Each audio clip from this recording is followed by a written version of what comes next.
Since July 20th, 1993, when the body of Deputy White House Counsel Vince Foster was found at Fort Marcy Park, the American government, and more importantly the American press, have concealed the true facts of the death from the American people. Now, 10 years later, we hear from the leading government investigator that Vince Foster did not die the way officials have said. We now learn firsthand from the person in charge of independent counsel Kenneth Starr's Foster death investigation that Starr's investigation was a sham, and that its conclusion was determined even before the investigation began. Investigators altered the crime scene, and a few people controlled the outcome of the investigation. The press controlled how it would be reported. You are about to hear the voice of Miguel Rodriguez, a United States attorney working in Sacramento, California. Mr. Rodriguez resigned from Kenneth Starr's Office of Independent Counsel in the spring of 1995 when Kenneth Starr's staff frustrated his investigation. Mr. Rodriguez resigned because he refused to join the others in covering up Foster's murder. Mr. Rodriguez revealed the truth to over 100 people, journalists, congressmen, senators, and others in his attempt to get the facts of the case to the public.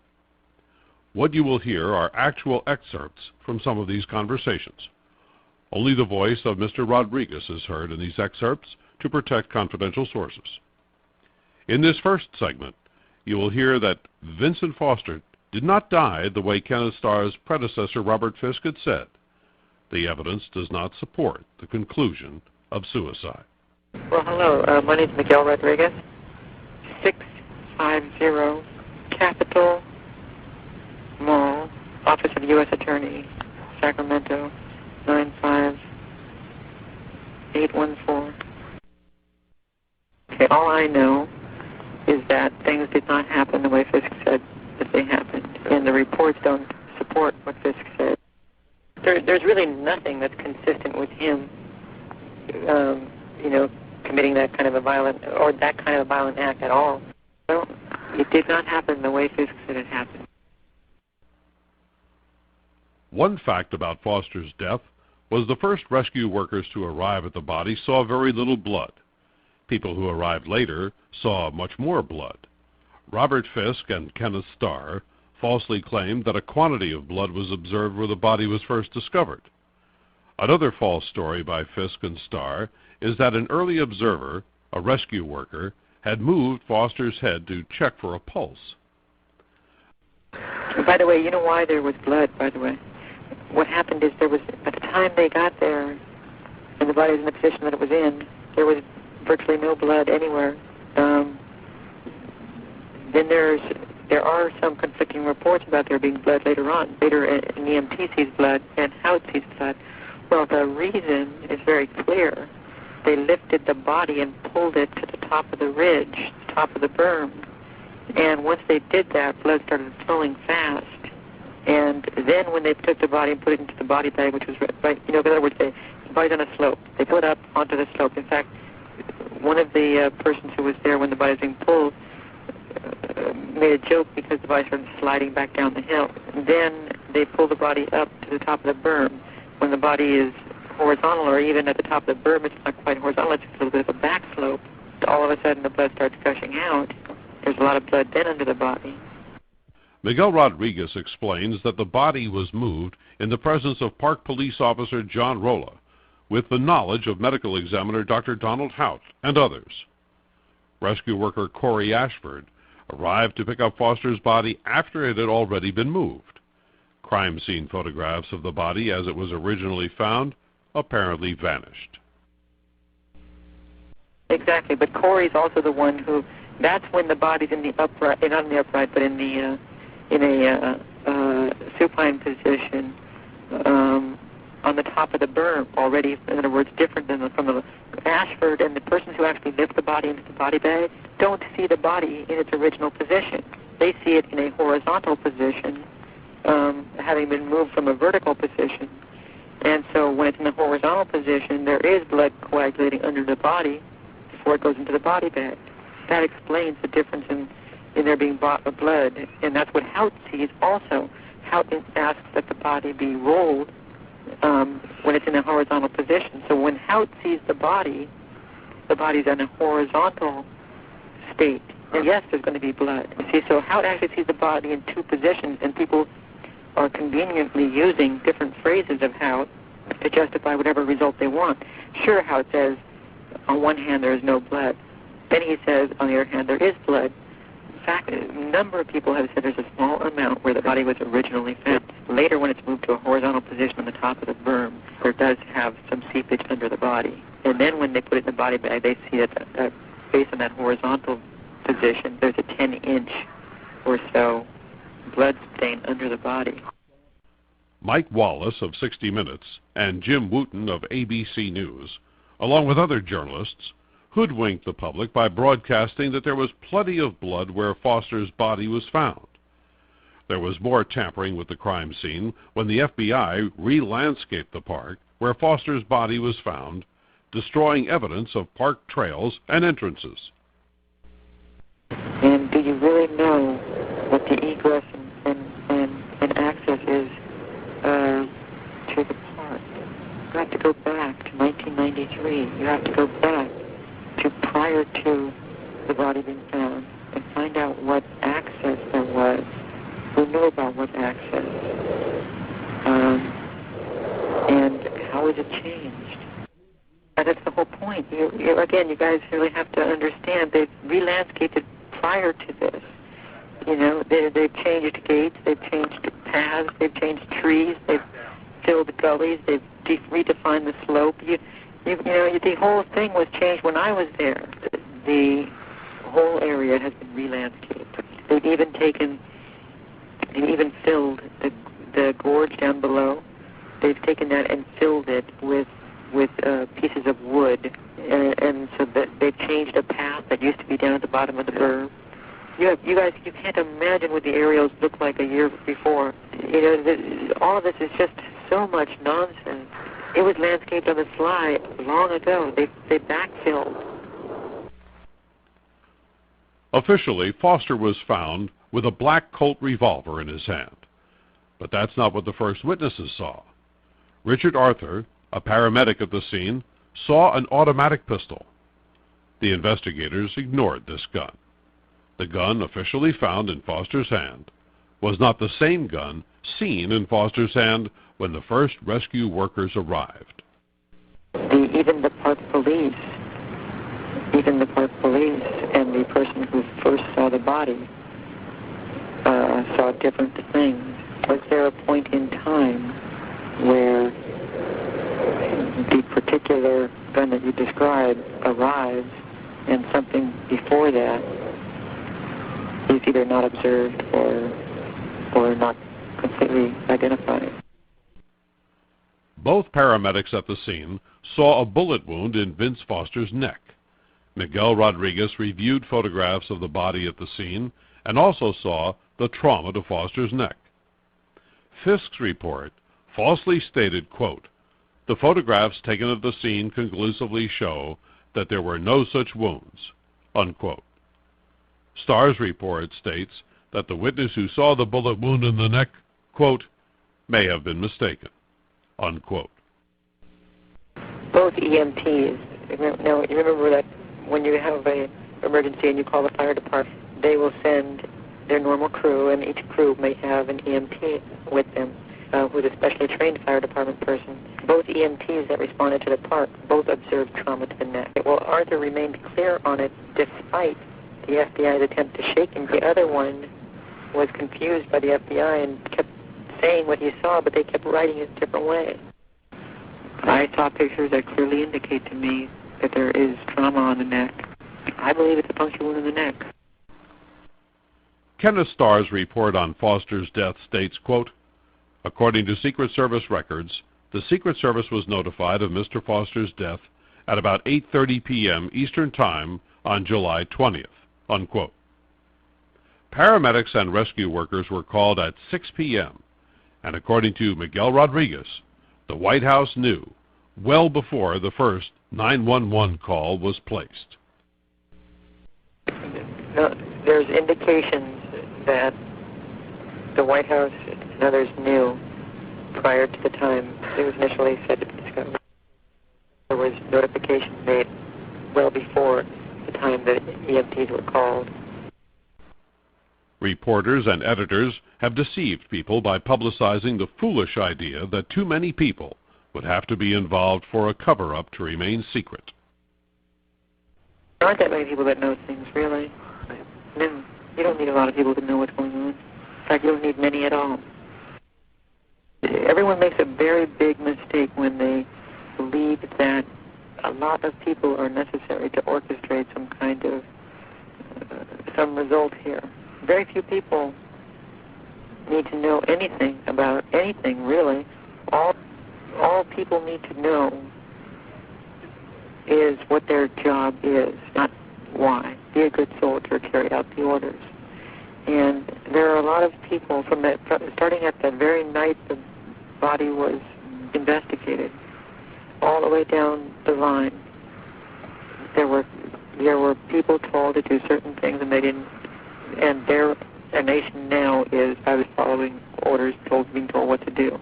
Nobody, and this goes all to the FBI agents. They don't necessarily know the big picture. They don't know what other people are writing in their reports. When you write a report, all you have to do is make sure that it's consistent with the most innocuous thing is to make sure it's consistent with the result that you ultimately want to get, which is not embarrass your other colleagues who have made a conclusions already. All you need is some motivation that is that simple, and all of a sudden your notes don't exactly reflect what other people have said. It's very simple. It's a very clean formula to achieve the result. You don't need to know the big picture. All you need to do is just have a couple of people involved. In other words, if Braun and 2 or 3 others are out there assisting in making this all go smoothly, right? Then they're the ones who are ultimately collecting all the notes from the other officers, right? Then all they do is submit their own notes and their final report. You see, very few people. Okay, steps. You go out there and you talk to those people, interview them, and I'll be over in a little while. You come over, you get her notes, and then you write the report. Your report's wrong. You hope no one's ever going to catch you on. But if they do, so what? And the thing gets obscured because you've controlled the central figures in the investigation. You don't need all these park police and all these FBI agents to know the overall scheme. The FBI conducted the first investigation along with the park police. The FBI reinvestigated Foster's death under independent counsel Fisk. Then, Kenneth Starr used the very same FBI agents for his investigation. The American press misled the public by falsely reporting that there have been several independent investigations, when in fact, all of the investigations were done by the FBI. Starr can only be as good as, how independent can Starr really be when he's being supplied by the very same agency, with his investigative team, same agency that did the investigation under question, the same people. Kenneth Starr hired Dr. Henry Lee to lend Lee's reputation to the cover-up. Another member of Starr's investigation was Mark Toohey, the former president of the District of Columbia's bar. Mark Toohey squelched efforts by Miguel Rodriguez to issue subpoenas and call witnesses. I honestly believe that the reason he's hired is to guarantee a result, and Mr. Lee's reputation will be used to close the door again. The games that are being played with people, like Lee and Toohey and even the young aspiring people, who I used to work with back in that office, that they, who will say and do what they have to do to move up the ladder. It's not just Toohey. There's a lot of people that are very, very interested in controlling the result here. Well, I wrote that to Starr back in January of this year, and then in December of this year, and it was squelched by Toohey. He could go louder than I could. He was a team player, and I know my office was searched by him. I know what he's capable of doing. That includes throwing a tantrum and throwing chairs. unable to call witnesses and issue subpoenas, and under control of the Democrat Mark Toohey and compromise. You know, it's in many Republicans' interests to not rock the boat, because what we're talking about is ultimate power. Clearly, the American press participated in the cover-up of Foster's murder. Miguel Rodriguez reached out and told, quote, over 100, unquote, reporters much more than you're hearing today.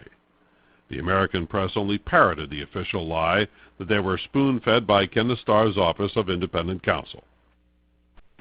I've talked to a number of people that, you know, from Time Magazine, Newsweek, you know, Nightline, the New York Times, Boston Globe, Atlanta, whatever. You know, there have been well over 100, and this matter is so sealed tight, and the reporters are all genuinely interested. But the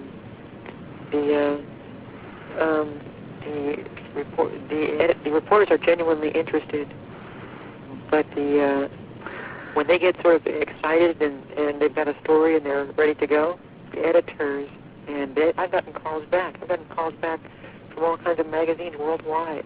What the hell's wrong? Why can't, you were telling me that you didn't think it could go anywhere, and sure enough, I wrote the story. They went to all the trouble of writing, and then they got killed. Again, I spent almost 11 hours with Labaton, or 6 hours with Labaton, and I know the guy knows that there's a lot more. I know the New York Times knows, and I just won't. I know that they won't do anything about it, and I do know that many people have called me back. Reporters that I've spent a lot of time with called me back and said the editors won't allow it to go to press. The accepted media here has always had a certain take on all of this, and there's been storylines from the get-go. There never really was an investigation of Vince Foster's death. There was only the appearance of an investigation. Park Police investigator Cheryl Braun admitted that the determination that the death was a suicide was made prior to her going up and looking at Foster's body. The Fisk and Starr investigations were result-oriented. Miguel Rodriguez resigned because he would not be part of an investigation with a foregone conclusion. This result is being dictated by a lot higher authority than I think people really understand or appreciate, and certainly more than I ever appreciated. This whole notion, of doing an honest investigation, is laughable. I knew what the result was going to be because I was told what the result was going to be from the get-go. And this is all so much fluff and a look-good job. This is all so much nonsense. I knew the result before the investigation began. That's why I left. I don't do investigations like that. I do investigations to justify results. There's a reason. Again, I only can go back to the fact that, and it's just a fact for me because it was told to me, the result here has already been determined. It was determined long ago. Fisk himself indicated that he had determined the result before he had ever released a report. That's the way all of his investigations have resulted. It's ends-oriented. Again, I left for a very good reason. The result, was dictated. I don't do that kind of work. Who has the power to threaten a United States attorney without consequence? Miguel Rodriguez was threatened. He was threatened professionally, physically, and personally. It was the independent counsel themselves, and the FBI beat me back, and in fact threatened me. Told me to, quote, this is a quote, back off, or it was either back off or back down. They used both of them. I have been communicated with again and told, to be careful where I tread. I can tell you this, that it has not only to do with my career and reputation, but it also has to do with my personal health and my family. The Jason Blairs are only a distraction from what is wrong with the American press. The ongoing problem is the owners and editors that continue to protect the people who threatened Miguel Rodriguez. As long as the criminal cover-up of Vince Foster's murder continues, the journalism profession deserves the scorn of the American public. This audio presentation was written and produced by Whitewater grand jury witness Pat Knowlton and his lawyer John H. Clark for the American people. Permission is granted to everyone to copy and share this audio. My name is Miguel Rodriguez, 650 Capitol Mall, Office of U.S. Attorney, Sacramento, 95814. That was the voice of United States Attorney Miguel Rodriguez. Since July 20th, 1993, when the body of Deputy White House Counsel Vincent Foster was found at Fort Marcy Park, the American government, and more importantly, the American press, have concealed the true facts of the death from the American people. Miguel Rodriguez, the lead investigator of Foster's death for independent counsel Kenneth Starr, spoke to over 100 journalists. One journalist, Steve Labaton of the New York Times, called Miguel Rodriguez every other day. America's most influential newspaper never reported the story. Why did Steve Labaton and the New York Times fail the public trust? Labaton still calls me every other day, because I know Labaton is a complete believer now. There's no doubt in my mind he's a complete believer. I think that he's a believer, and he knows. I spent about 5 hours with him. To make it appear that Foster was killed with a gun he owned, Kenneth Starr's staff reported the family had brought guns to Washington, D.C. Brett Kavanaugh, a co-author of Starr's report, wrote, quote, Mrs. Lisa Foster said that she recalls 2 guns in a bedroom closet in Washington, one of which was missing when she looked in the closet after Mr. Foster's death, and that the missing gun was found at the scene, unquote. Yet there was no evidence the family owned 2 guns. No evidence of there being 2 guns either, that there were 2 guns brought up. No evidence at all. When asked about Robert Fisk's report about the gun ownership, Rodriguez said Fisk contradicted Mrs. Foster, who said that the family did not own the gun found at the scene. Rodriguez said Fisk's lies were the worst of all. There is no evidence that that gun was ever found, ever part of the family. It contradicts an earlier statement by Lisa, who says it wasn't the gun. They're all lying because they're all afraid that they're going to be targeted. Fisk is the worst among them all. During his effort to investigate Foster's murder, Rodriguez discovered photographs were stolen, destroyed, or withheld to conceal the truth. In the first audio, Rodriguez explained that Foster's body had been moved. The missing photographs would prove the perpetrators recreated the crime scene. Alan Favish, a California attorney, has a case pending before the U.S. Supreme Court regarding the release of the crime scene photographs. This important Freedom of Information Act lawsuit could release the incriminating photographs. The American press is silent. To be honest with you, I think that the photographs that were taken for several people don't exist any longer, or they have never been turned over to reviewing officials. At least 7 were missing, and that was established at one point. Right, at least 5 that were taken by one particular person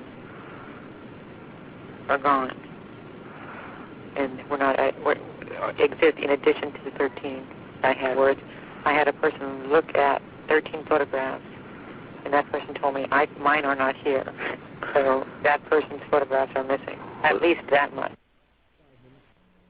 Brett Kavanaugh's Starr's associate gave a good deal of credit to the pathology panel of experts that worked for Starr's predecessor, Robert Fisk. We now learn that these so-called experts did not examine the original crime scene photographs. Dr. Donald Ray, Dr. Charles Hirsch, Dr. Charles Stahl and Dr. James L. Luke viewed only third and fourth generation copies of photographs. STAR's former lead investigator Miguel Rodriguez called it ridiculous. In the photograph that I had developed, that I really don't want to discuss right now, even that photograph, we weren't supposed to see, in my opinion, because I had to go through great lengths to get it, and I do it myself. That was a Polaroid, a picture of a picture of a picture. There were 3 layers. It was a third generation yet. What the first, the whole first team of forensic scientists looked at a third generation photograph. Really ridiculous. I thought that what was particularly interesting also was the finding that when we discovered that there were pictures of pictures of pictures, third generation photographs that were used in the Fisk report. Starr's office used the same photographs as his predecessor, Fisk. Brett Kavanaugh wrote that the conclusion of suicide was based on photographs, quote, gathered during the prior investigation, unquote. Starr's Associate Independent Counsel Brett Kavanaugh wrote, quote, the 35mm photographs were underexposed, thus the Polaroids were of greater investigative utility, unquote. Why would Kavanaugh write that third-generation Polaroids were of greater value? Kavanaugh knew the 35mm photographs were not underexposed, and he had access to all first-generation photos. According to Rodriguez, those original Polaroids and 35mm photos were, quote, very interesting stuff, unquote. I found the first generation of Polaroids, and I also had the first generation negatives of 35mm. Very interesting stuff. Miguel Rodriguez searched and found the original photographs. From those pictures, he discovered that Foster had been moved to recreate the crime scene. According to Rodriguez, Park Police Officer John Rolla's report was not consistent with his own statements. Rodriguez said Officer John Rolla was, quote, incredible, unquote. And I found Rolla's, the notes that he made at the scene, completely incredible and inconsistent with prior statements both made by him and accounts of others. I think he's completely incredible. During the grand jury process, it is obvious Rodriguez learned important facts about people present at the crime scene. He does not reveal what was said during the proceedings. A slip of the tongue reveals the word special, as in special agents, being present at the crime scene. The only officials at the crime scene, according to the media, were U.S. Park Police, Fairfax County Rescue, and the medical examiner. God, I'm brimming over, I'm bubbling over, and I'm angry that I cannot respond. I'm angry myself because there's much to be said. Let me suggest to you, the investigative reporters investigate these people too. What background did they have? Wouldn't it be surprising if these people were special liaisons in a prior life in some capacity? And were there any other supervisor people out there? And what were the backgrounds of some of the police that were out there? There's a whole host of fertile ground out there, and have you really identified all the main players out there at the Park Police? If there were truly honest investigative journalists, they would have discovered what Miguel Rodriguez learned in the grand jury. Who were those people at Fort Marcy Park that night? Who do investigative journalists like Mike Wallace, Ted Koppel, Michael Isikoff, and Bob Woodward really serve? Miguel Rodriguez tells us that a grand jury can be manipulated and can be undermined. The usefulness of grand jury and the investigative tools available. If a prosecutor is not allowed to exercise the tools that are available to the prosecutor to get truth, then even the best of tools can be undermined. Even the best of tools can be manipulated. Even testimony Okay, if someone is given advance notice or is allowed to prepare or allowed to review documents or something in advance, you see how that can change the nature of the grand jury. There's no element of surprise. You're not going to catch people in lies. Patrick Knowlton, producer of this audio, testified before the Whitewater grand jury. Knowlton has first-hand knowledge of grand jury witness intimidation and abuse at the hands of people like Ken Starr's associates, Brent Kavanaugh and John Bates. Rodriguez tells us that Starr used many of the same investigators that were responsible for the fifth investigation, the same FBI agents. Associate Counsel Mark Stein and Deputy Independent Roderick Lankler, whose names appear on the cover of Fisk's report, were also retained by Starr. Rodriguez relates how Stein and Lankler reacted when he suggested that different FBI agents be used to reinvestigate Foster's death. And I couldn't believe it. These people, Mark Stein and what was that guy's name from New York, who starts with an L, Lankler. My God, I couldn't. And they had the nerve to look at me straight in the eye, and when I said, look, I think my big idea is to use different FBI agents, they went through the roof. They went absolutely nuts. They had everything the way they wanted it. It was a complete sham job. You know, again, I just think it's a whitewash. I think it's an attempt. I know these people, and I know what they're trying to do, and I know where they want to go, and where they want to go is the path of least resistance. If the media allows these people to go down that path of least resistance, then they'll give all the pomp to having an open mind and then close the door. It's very clear to me that what Starr wants to do is lay the foundation for a open-minded approach and then conclude with the path of least resistance. And he wants to close it out. He wants to close that Washington office immediately. As Miguel Rodriguez stated, quote, "These people had everything the way they wanted it," unquote. Kenneth Starr and his associates knew that they could count on the American press to conceal the truth. While the cover-up of Foster's murder continues, those who participated are rewarded. For example, Starr's former associate John Bates is currently a federal judge appointed by George W. Bush and is on the bench in Washington, D.C. Another Starr associate, Brent Kavanaugh, currently a White House counsel in the Bush administration, has been nominated by President Bush to the United States Court of Appeals in Washington, D.C. According to the Washington Post, quote, "Democrats and liberal interest groups have expressed opposition to the nomination of White House aide Brett Kavanaugh," unquote. The cover-up of a murder is not a Democratic or a Republican issue. Justice is the concern of all Americans. Hello, I am Patrick Knowlton. We have produced these audios for the American public, and we grant permission to copy and share them with others. I was harassed and intimidated on the streets of Washington, D.C. prior to my subpoenaed appearance before Ken Starr's grand jury, headed by prosecutors Brett Kavanaugh and John Bates. In those proceedings, Kavanaugh and Bates succeeded in discrediting my integrity and testimony. Since, we have made every effort possible to get the truth out to the American public. These audios confirm what my lawyer John Clark and the leading expert on the case, Hugh Turley, and I have been telling Congress, the media, and others for years. Our book, Failure of the Public Trust, based on the public records, proves what Miguel Rodriguez now confirms. Attorney Clark, Mr. Turley, and I have spent years calling, mailing, and personally delivering this information to the Congress, to the press, and to others.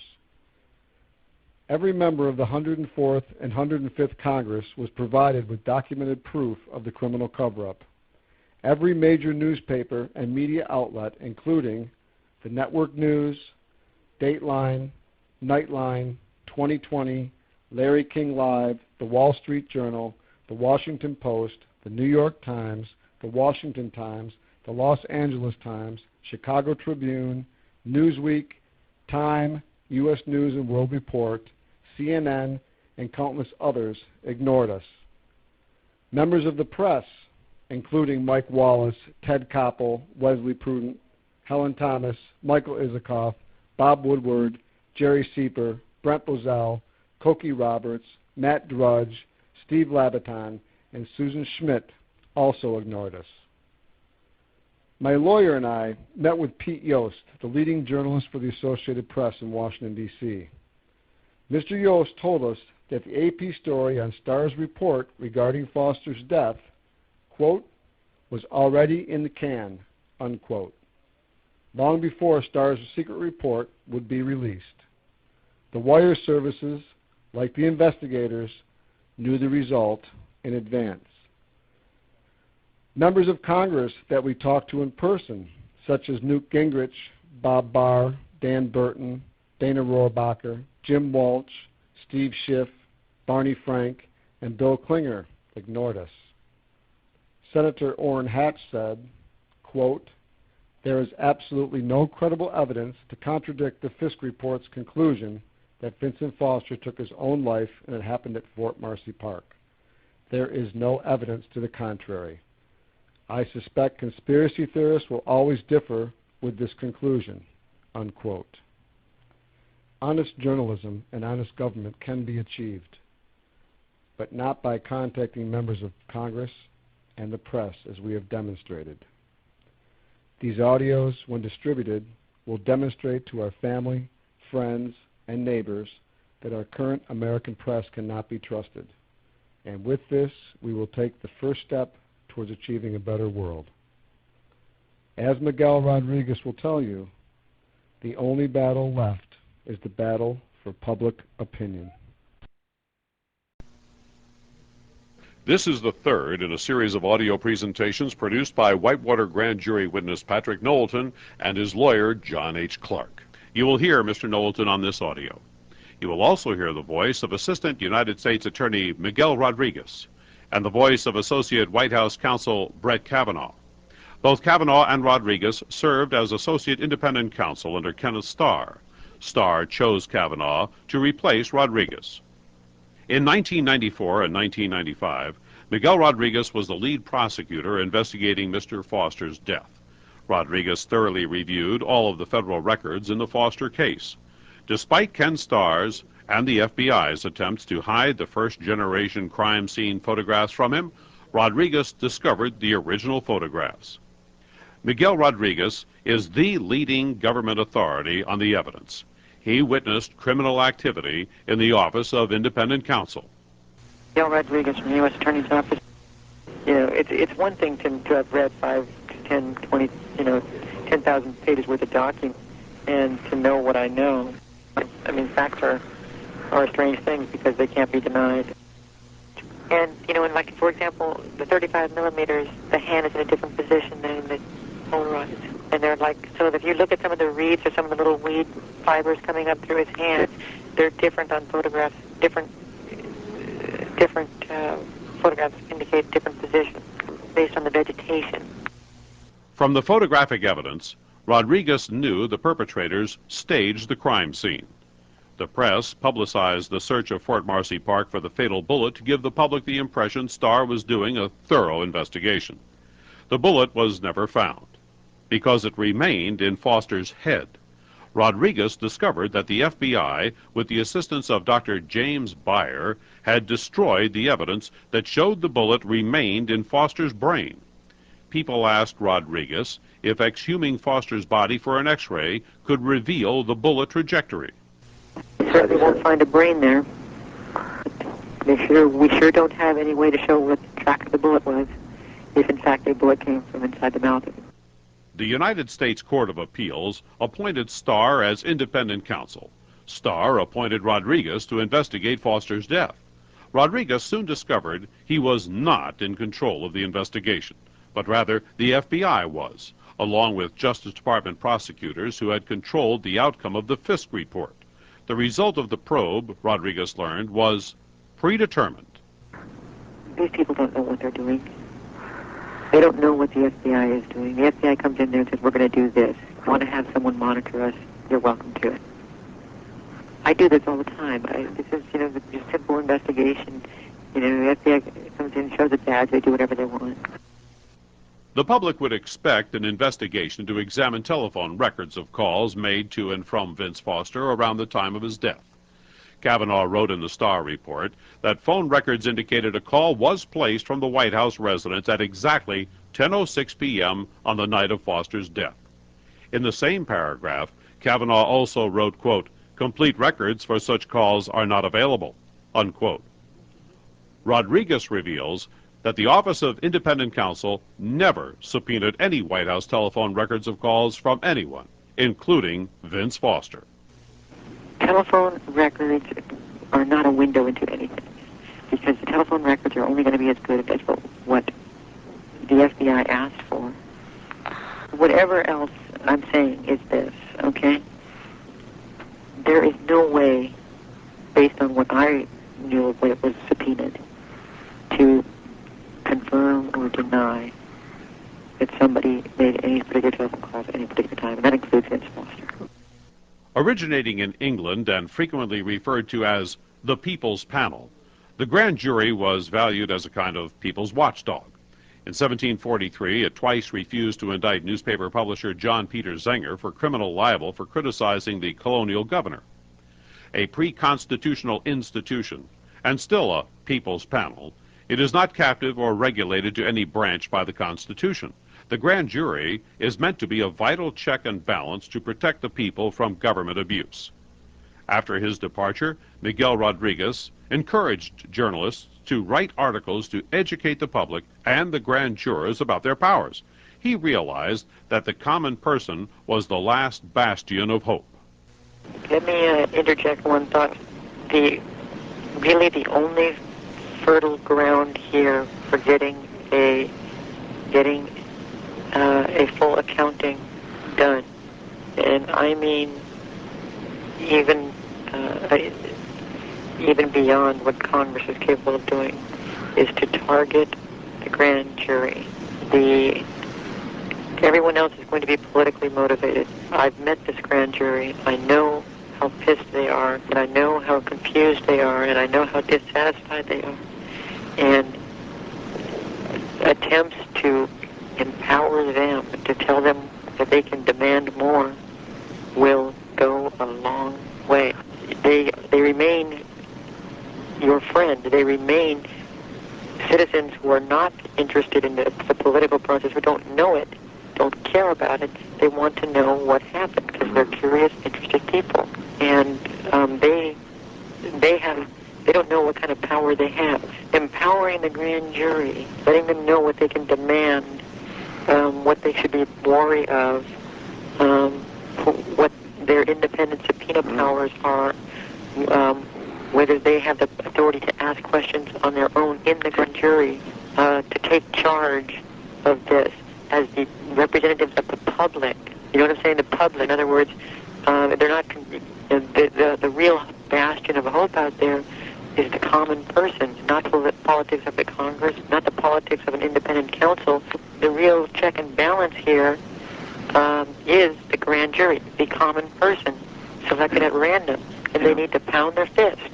They're capable of doing it, and they're the best you've got. They read the Post.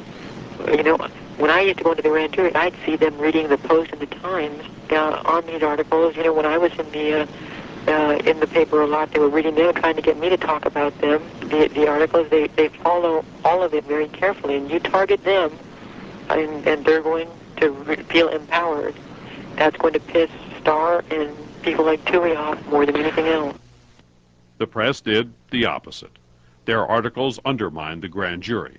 Who were the unnamed government sources that fed the Washington Post and Washington Times information that undermined the grand jury? Rodriguez called a Wall Street Journal article by Ellen Joan Pollock on March 23, 1995, nonsense, pernicious, and harmful. That Pollock article was nonsense. There's so much manipulation going on in terms of what these people are trying to make people believe. It's pernicious. It's harmful. This is all spin being put sought out by certain people to manipulate not only the readership, but you people have no idea how you affect an investigation. You know, if I walk into grand jury on the same day that some, Post article says that the Star's reached an opposite conclusion of what I'm doing, where is someone getting that information, and where are they timing? Why are they timing it so perfectly to undermine what I'm doing and the attitudes?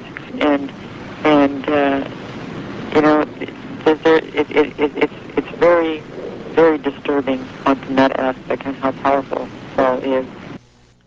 Miguel Rodriguez discovered that the investigators were treating witnesses inappropriately.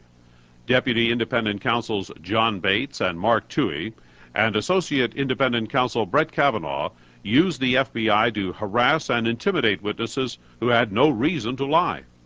Witnesses who told investigators Foster's gray car was not at Fort Marcy Park were re-interviewed, harassed, and intimidated. The goal of Starr's office was to silence witnesses whose accounts contradicted its desired result. And it's unfortunate because there are so many people who have tried to stand up for what they believe is their integrity and truth, and the whole lot of us are getting really just the shit kicked out of us. But one thing that I met fierce opposition to in the trenches inside of independent counsel was this. I was really upset that the witnesses who had no incentive to lie, and this is the way I phrased it, why is the FBI harassing and re-interviewing witnesses who have no incentive to lie, and yet we are treating with rubber gloves persons who do have an incentive to lie, and or at least not to be candid, and who have in fact made misstatements and been involved in questionable. What does this guy Knowlton have to gain in saying something that he said at the outset and continues to say today? And he should take an incredulous, and others should take an incredulous attitude, like why are you questioning me? Even in the grand jury, you can respond this way. People don't know it.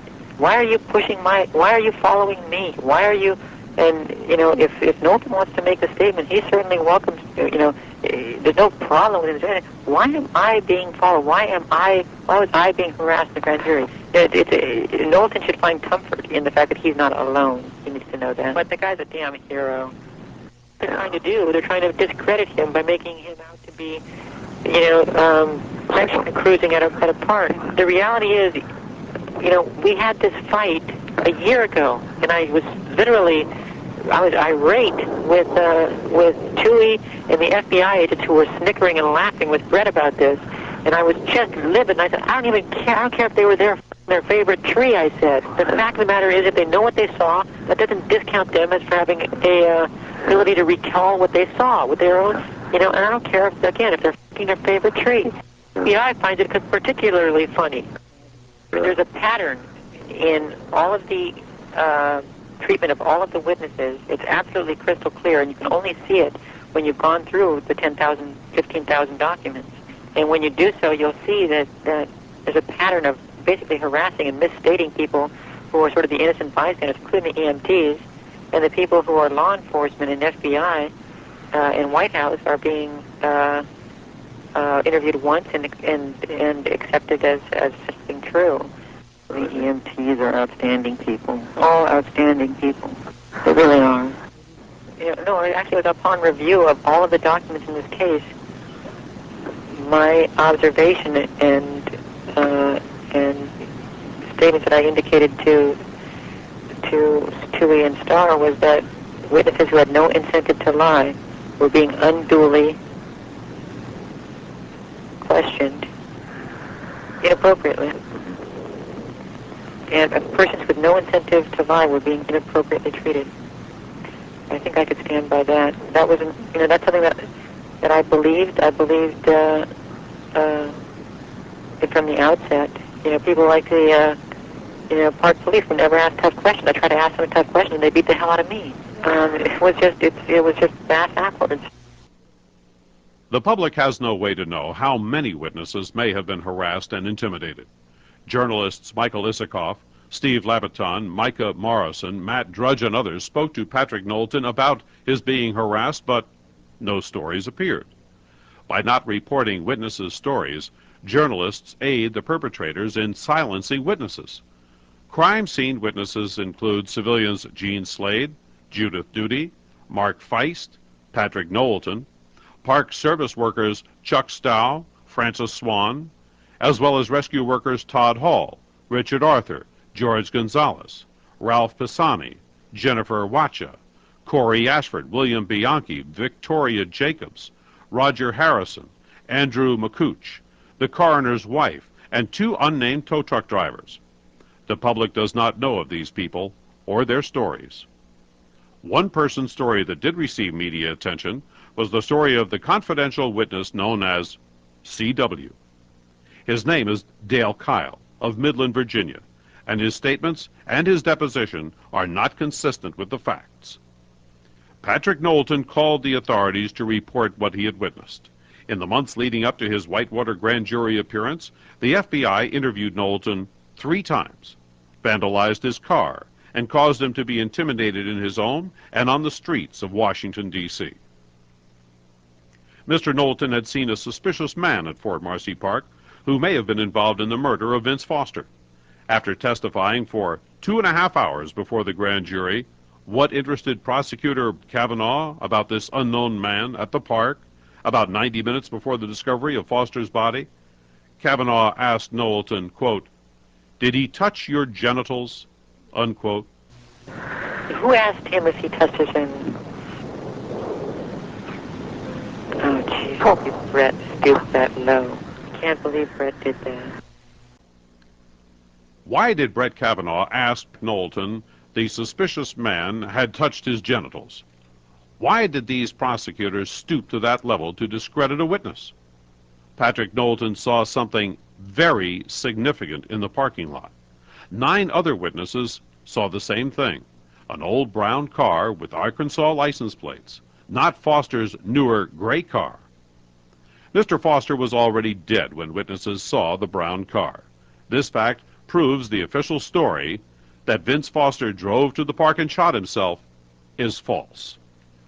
The strategy of Starr's prosecutors was to convince the grand jury that witnesses like Patrick Knowlton had not been harassed. During Patrick Knowlton's grand jury testimony, Brett Kavanaugh said, quote, "Tell us about the alleged harassment, Mr. Knowlton," unquote. Knowlton replied, quote, "It was not alleged. It happened," unquote.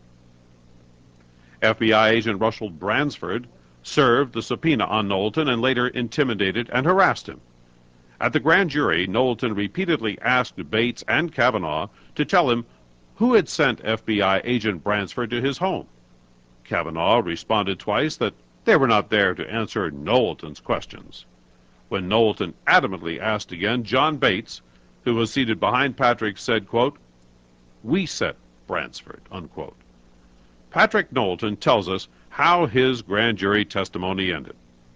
Prior to going to the grand jury, I was harassed and intimidated on the streets of Washington, and during that time, the 3-day period, my attorney, John Clark, repeatedly called the FBI and the OIC's office. They never responded to give me any protection or any help. It wasn't until the following Monday that Russell Bransford showed up at my door and he interviewed me regarding the harassment. All the time I was telling him the story of what took place, he sat there and smiled at me. And when I asked him at one point if I could trust him, he leaned over into my face and said, "Mr. Knowlton, that's a good question. I don't know."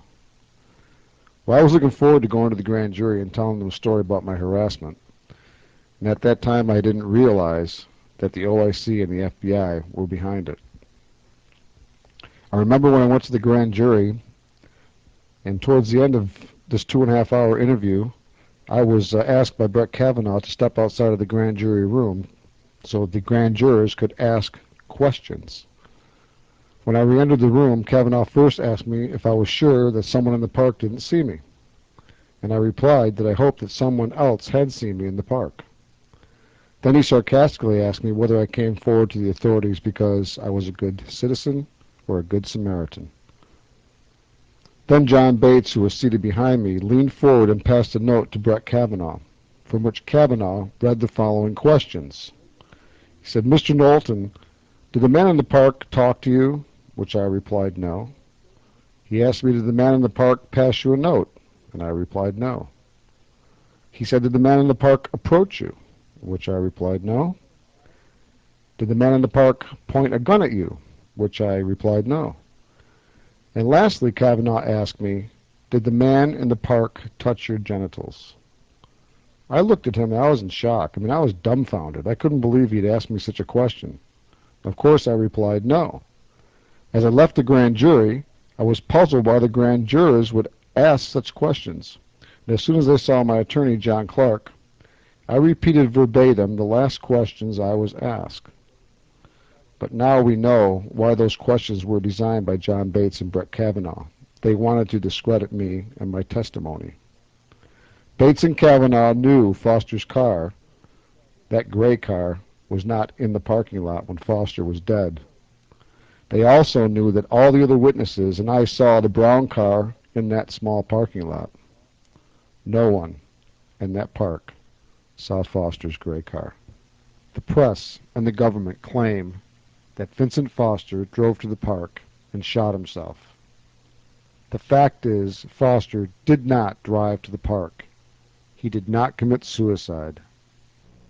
Brett Kavanaugh was asked what evidence he had to prove that Foster's car was at the crime scene. Well, I guess some of it depends on whether, we know there was a car there, and I guess the question is whether that, so there's evidence. Other than that, no one saw it being moved out, and that it had Arkansas plates.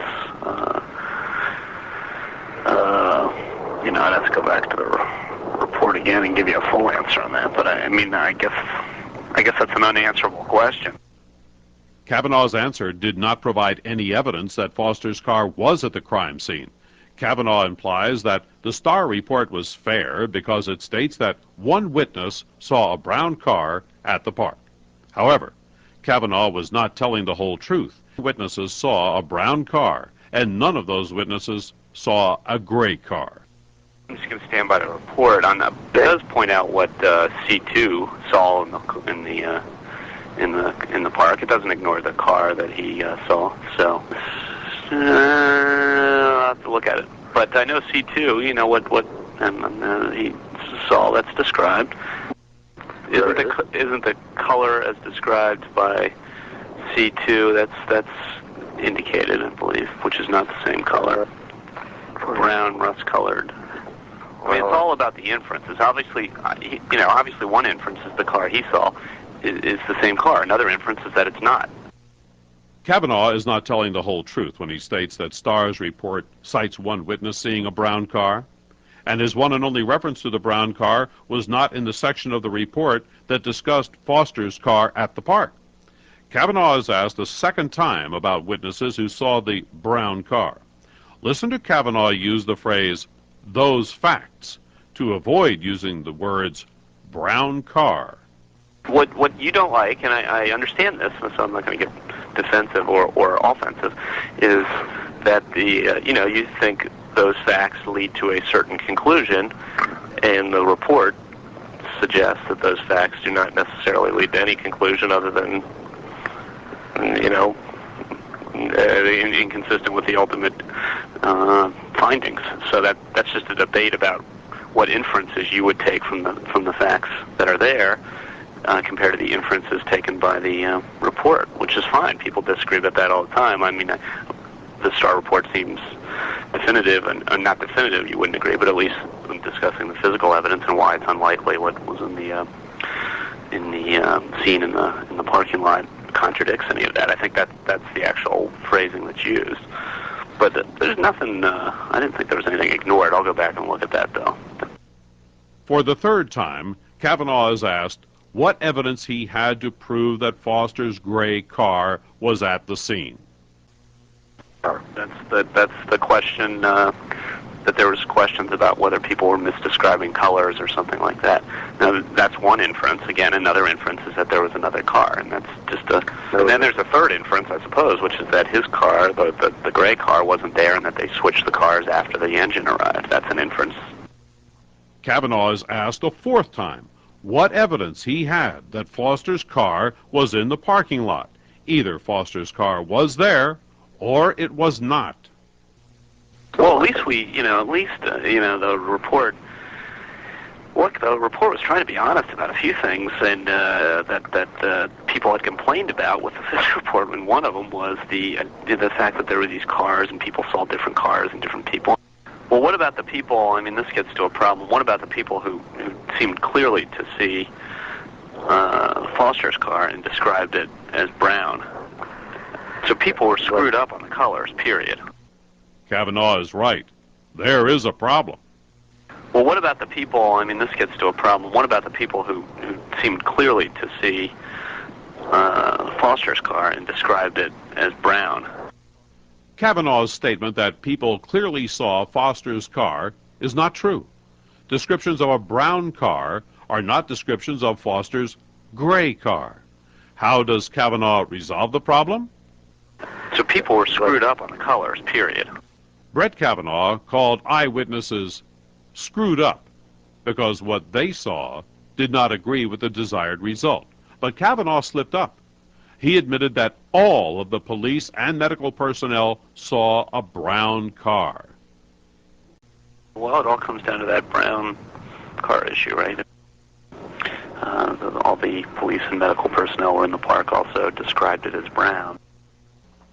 The conclusion that Vincent Foster committed suicide depends on yet another provable lie, that Foster drove his children's gray Honda to Fort Marcy Park. Patrick Knowlton and all the other witnesses were correct. There was no gray car in the parking lot. We just heard Kavanaugh admit that all witnesses were consistent, that the car was brown, proving that Foster did not drive his children's car to the park. Earlier in this audio, we heard Kavanaugh admit that the civilian witnesses reported seeing a brown car and claimed to believe that all these civilians were simply mistaken or screwed up. But 24 officials arrived at the park that night, and Kavanaugh admits that these 24 police and medical personnel all saw a brown car. All the police and medical personnel were in the park also described it as brown. Kavanaugh learned of this evidence, disproving the suicide theory, from grand jury testimony, yet Kavanaugh knowingly withheld this evidence from Starr's report on Foster's death and submitted the report to the United States Court of Appeals to the Special Division for the purpose of appointing independent counsels. Did Kenneth Starr knowingly allow John Bates and Brett Kavanaugh to submit a fraudulent report to the United States Court of Appeals? Kavanaugh was willing to do what Miguel Rodriguez was not willing to do: to lie. Kavanaugh's lie that Vincent Foster drove to the park and killed himself was made to perpetuate the cover-up of the murder. Brett Kavanaugh and John Bates were among those young, aspiring people about whom Miguel Rodriguez said, "will do what is necessary to move up the ladder," quote unquote. And move up the ladder they have. John Bates is now a federal district court judge in Washington, D.C., and Brett Kavanaugh serves as an official in the White House. President Bush recently nominated Kavanaugh to be a judge on the United States Court of Appeals for the District of Columbia Circuit. I am Patrick Knowlton, the producer of these audios. We have shown that our government and our press have been caught in a provable lie. When our leaders and our press are covering up murder, the safety and well-being of the American people are threatened. If our press and the government will lie to us about the murder of a White House official, we should ask ourselves, what else are they lying to us about? The truth is, the American people could not trust their government and press to tell them the truth about anything.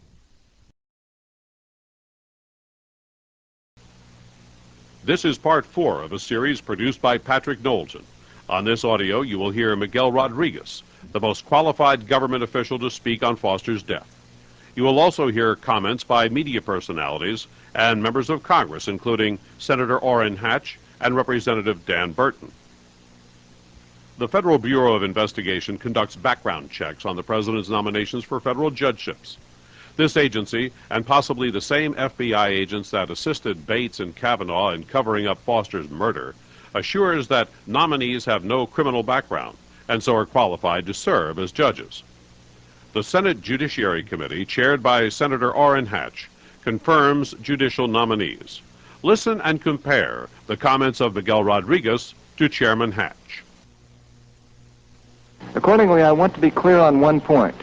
There is absolutely no credible evidence to contradict the Fisk report's conclusion that Vincent Foster took his own life and that it happened at Fort Marcy Park. There is no credible evidence to the contrary. I suspect conspiracy theorists will always differ with this conclusion. Both EMTs that responded to the park both observed trauma to the neck. I saw pictures that clearly indicate to me that there is trauma on the neck. I believe it's a puncture wound in the neck. There's really nothing that's consistent with him, committing that kind of a violent act at all. The public has been told by the media that the Senate Banking Committee investigated the death of Vince Foster. Compare the remarks of committee members with those we have heard from Miguel Rodriguez. First, California Senator Barbara Boxer. The first issue is the Vince Foster death. Independent counsel states, quote, "The overwhelming evidence compels the conclusion that Vincent Foster committed suicide. There is no evidence that issues related to Whitewater played any part in his suicide." Now, you've heard that several times, but that's the crux of the matter. This whole notion, of doing an honest investigation, is laughable. I knew what the result was going to be because I was told what the result was going to be from the get-go. Republican Senator Bob Bennett.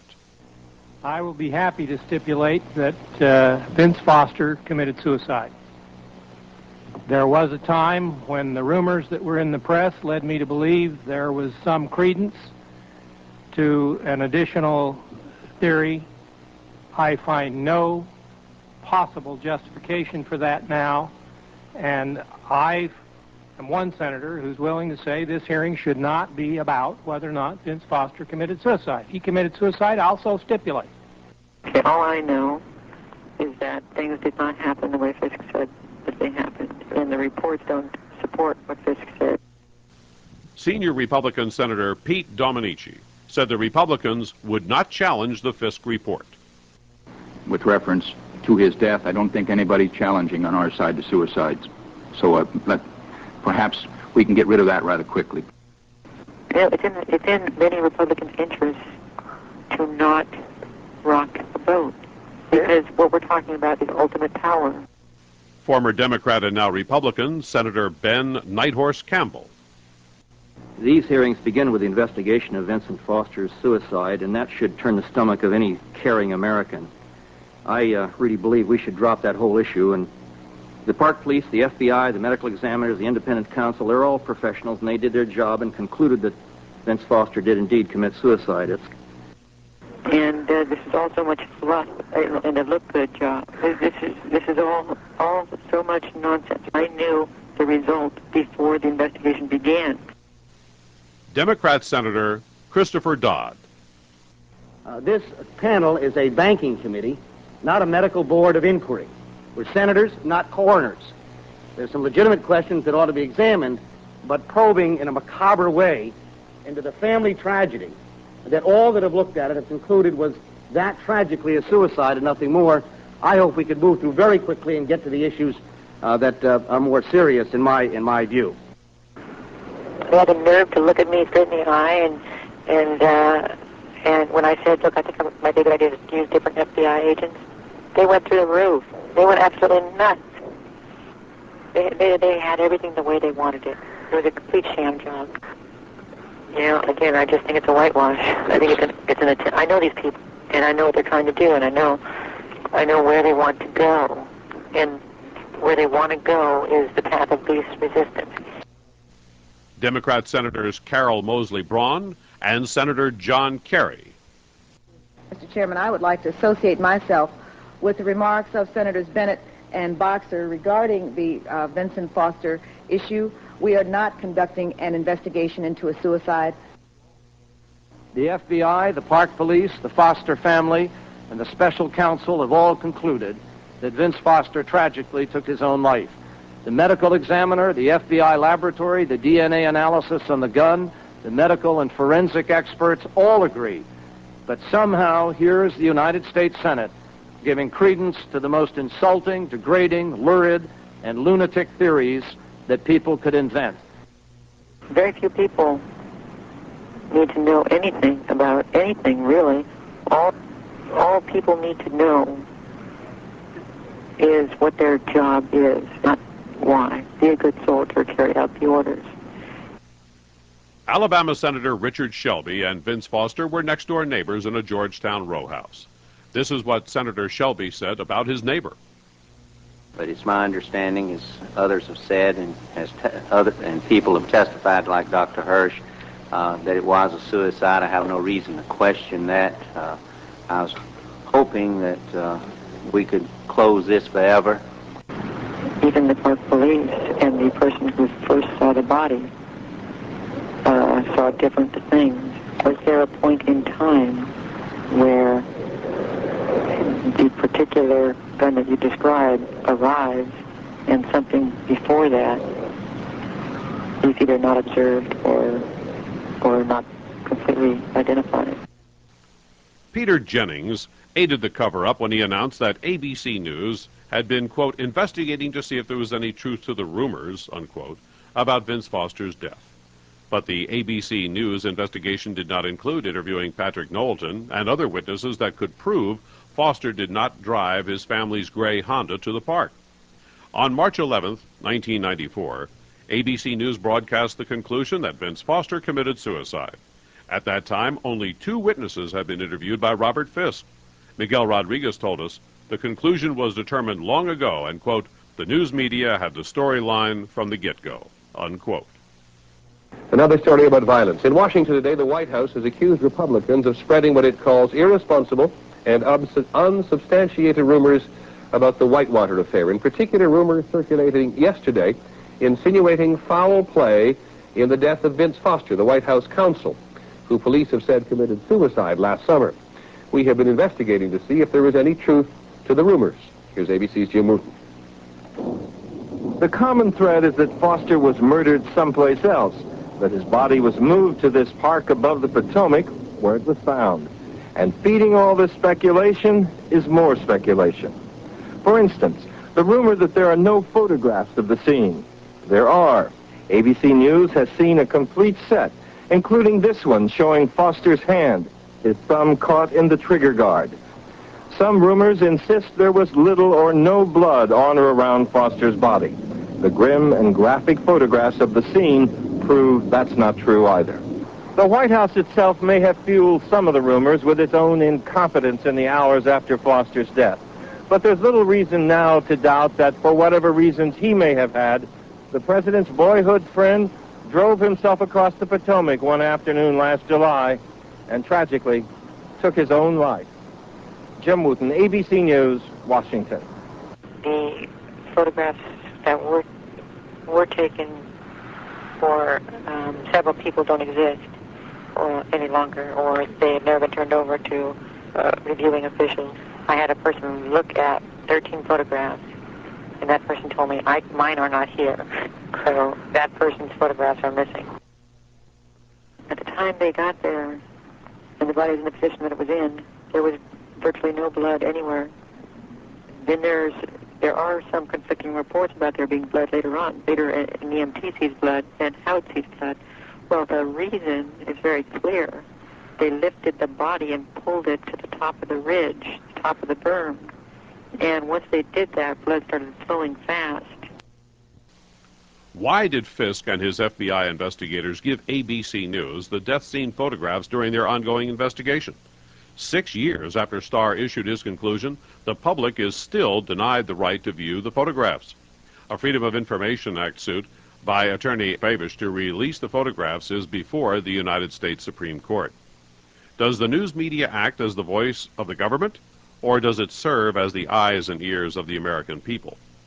Miguel Rodriguez told us he spoke to over 100 journalists, including ABC's Nightline.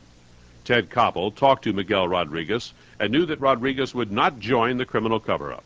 Publicly, Koppel concealed what Rodriguez told him.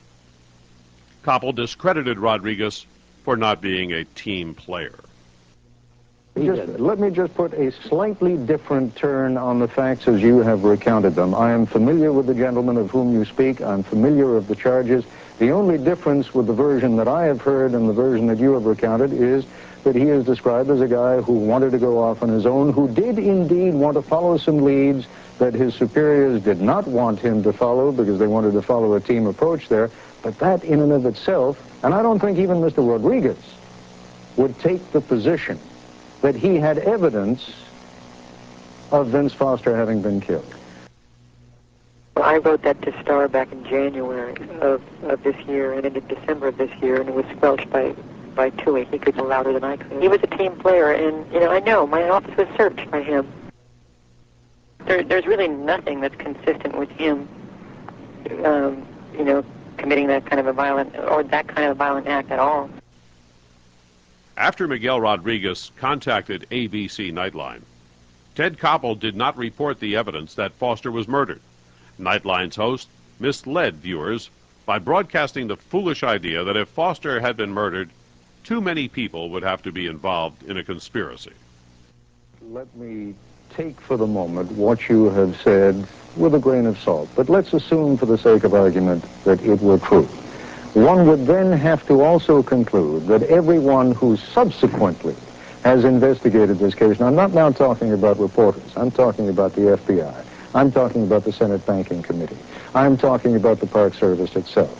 All those who have investigated it and all those who have subsequently read all of the reports would have to be in collusion to say, for whatever reason, and I'm wondering what reason you might think, would bring Democrats and Republicans, critics and friends of the Clinton administration, rather, to conspire to come to that conclusion. There aren't that many people that know things, really. No, you don't need a lot of people to know what's going on. In fact, you don't need many at all. Everyone makes a very big mistake when they believe that a lot of people are necessary to orchestrate some kind of some result here. Very few people need to know anything about anything, really. When you write a report, all you have to do is make sure that it's consistent with the most innocuous thing is to make sure it's consistent with the result that you ultimately want to get, which is not embarrass your other colleagues who have made a conclusions already. Knowlton learned that Miguel Rodriguez was talking to the New York Times, the Washington Post, and the Associated Press. At the same time, Rodriguez contacted Nightline. Miguel Rodriguez told Ted Koppel about the criminal activity in Ken Starr's Office of Independent Counsel. Why is Ted Koppel still asking for someone to give him the evidence? The impression that somehow, if there were a great, dramatic, indeed shattering story like the one that was just mentioned, that those of us in the media have anything to gain, I'm talking now about the mass media, by not broadcasting it. You give me the evidence, I'll be delighted to broadcast it. I have no particular problem with where the ideology of a story comes from, as long as I can prove it to be true. Okay? Patrick Knowlton personally delivered evidence of his intimidation to every news organization, including Ted Koppel personally. Mr. Knowlton also included the proof Foster's car was not at Fort Marcy Park.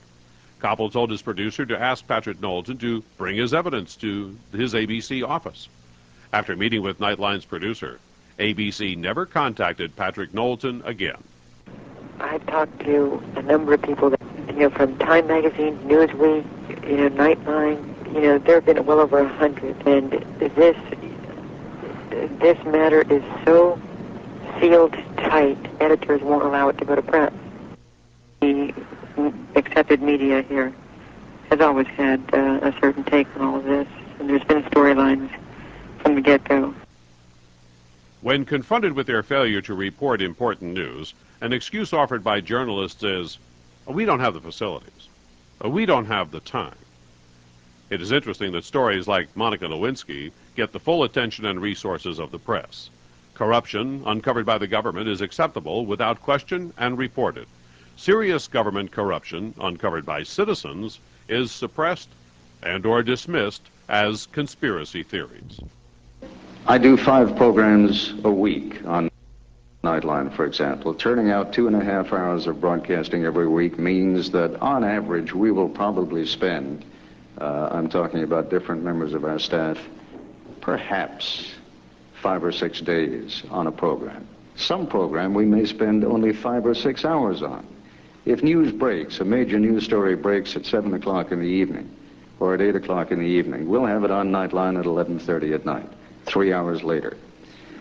There is no question in my mind, and it has always been so, that the fringe media, on the left and on the right, the smaller organizations, the ones that can and do in fact focus an enormous amount of attention on a particular story, sometimes spending many months, even years, on a story, that it is often the fringe media that will develop a story that is ultimately picked up by the mass media. If you're looking to the mass media to do the real investigative journalism, if you're looking at Nightline to do major investigative stories, you're looking in the wrong direction. We don't have the facilities, we don't have the time. I have a staff of 50 people, and we do 2.5 hours of broadcasting a week. When it comes to reporting the news, ABC is no different than Fox, CNN, NBC, or CBS. Compare the comments of journalist Mike Wallace of CBS 60 Minutes to what we now know from Miguel Rodriguez. It is clear that Mike Wallace has it wrong. What really happened to Vince Foster? Did President Clinton's friend and Deputy White House counsel kill himself, or was he murdered? Foster's body was found in Fort Marcy Park outside Washington more than 2 years ago, but still, we read stories about his death almost every day, and just as often viewers write or call asking us to investigate. So we have taken a look at what really happened to him. But the evidence does not indicate that to any of the official investigators, all of whom concluded that the body could not have been moved. Dr. Donald Hout, you are the Fairfax County medical examiner. Yes, I am. Was there a suspicious lack of blood at the scene? Absolutely not. Did you tell a reporter by the name of Christopher Ruddy that there was an unusual lack of blood? No. Christopher Ruddy says that you changed your story. No, that's not true. See, so Hout actually sees the body in 2 positions, and people are conveniently using different phrases of Hout to justify whatever result they want. Sure, Hout says, on one hand, there is no blood. Then he says, on the other hand, there is blood. In fact, a number of people have said there's a small amount where the body was originally found. Later, when it's moved to a horizontal position on the top of the berm, there does have some seepage under the body. And so when Hout sees the body's in a horizontal state. And yes, there's going to be blood. See, so Hout actually sees the body in 2 positions. Mike Wallace of 60 Minutes and Jim Wooten of ABC News, along with other journalists, hoodwinked the public by broadcasting that there was plenty of blood where Foster's body was found. NBC's Tim Russert, without presenting facts or evidence, suggests the public should accept and trust whatever the authorities say. The Fisk investigation, a former Republican U.S. attorney, concluded the death was a suicide. If Ken Starr, a man who accepted a position as dean of the Pepperdine Law School and the School of Public Policy, if he concludes that Vincent Foster's death was a suicide, will you then accept that? NBC's Tim Rust personally received the evidence of Patrick Knowlton's harassment and what he and other witnesses saw at Fort Marcy Park. Knowlton appealed to Tim Russert to look at the evidence and report the story of his harassment. Tim Russert took Knowlton's evidence and telephone number, but Russert never contacted Knowlton. The private Tim Russert is different from the public Tim Russert. And if there's a situation where an individual is being harassed or treated if it's placed in harm in any way, shape, or form, be it Waco, Ruby Ridge, whatever the story may be, wherever the case may lead us, we'll be there covering it. It was the independent counsel themselves and the FBI beat me back, and in fact threatened me, told me to, quote, this is a quote, back off, or it was either back off or back down. They used both of them. You know, I have been communicated with again and told, you know, to be careful where I tread. I can tell you this, that it has not only to do with my career and reputation, but it also has to do with my personal health and my family. Several prominent senators stated their agreement with Robert Fisk's report on Foster's death. Patrick Knowlton met personally with many members of Congress, including House Speaker Newt Gingrich and Dan Burton. Publicly, Speaker Gingrich stated that his committee chairman would investigate Foster's death. House Speaker Newt Gingrich. Oh, I think we are entitled to a full hearing, and I think you're going to find the congressional hearings are going to raise those questions. I was very struck by an article, I think it was in the Investors Daily, ran a very long article that I thought was stunning, raising question after question after question about Foster and what happened there. And I've asked several of our congressional chairmen of our committees to look into that, and I think you will be seeing some hearings on these topics, because when you look at them, there's just too much there to not try to find out what really happened. Privately, Dan Burton, chairman of the Government Oversight Committee, in a meeting with Patrick Knowlton, promised he would hold hearings to investigate Foster's death. Representative Dan Burton. But you know me, and if I tell you something, it's going to be the straight scoop, or I won't tell it to you. And I'm not going to violate your trust. I promise.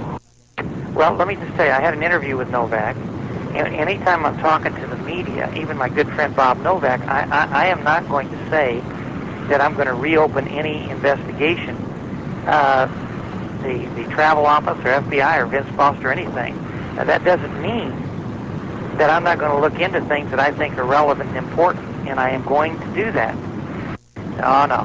What I said was that unless I have additional information that would lead me to believe that we ought to reopen any of the investigations, then I'm not going to do anything like that. Now, that doesn't mean, you see, I'm going to be looking into all this to try to find out if there is additional information.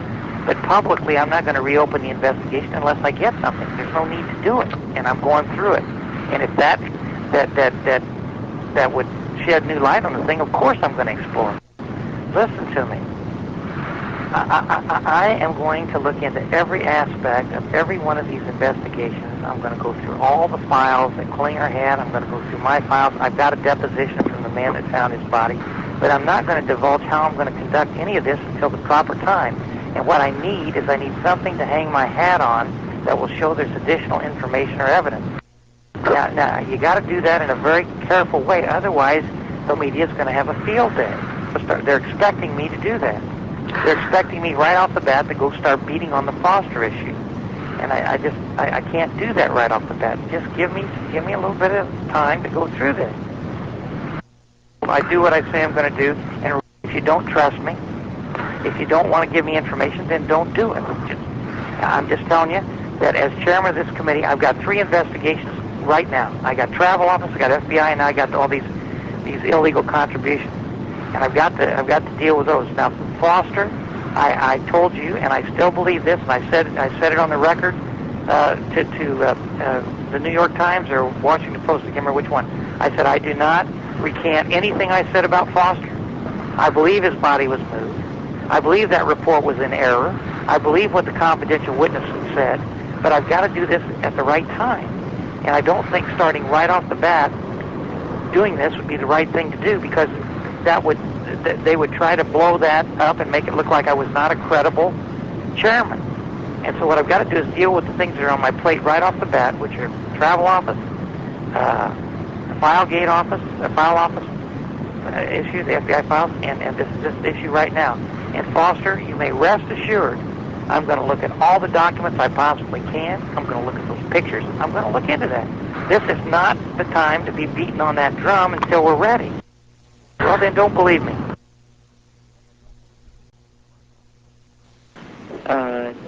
you know, I still have hope that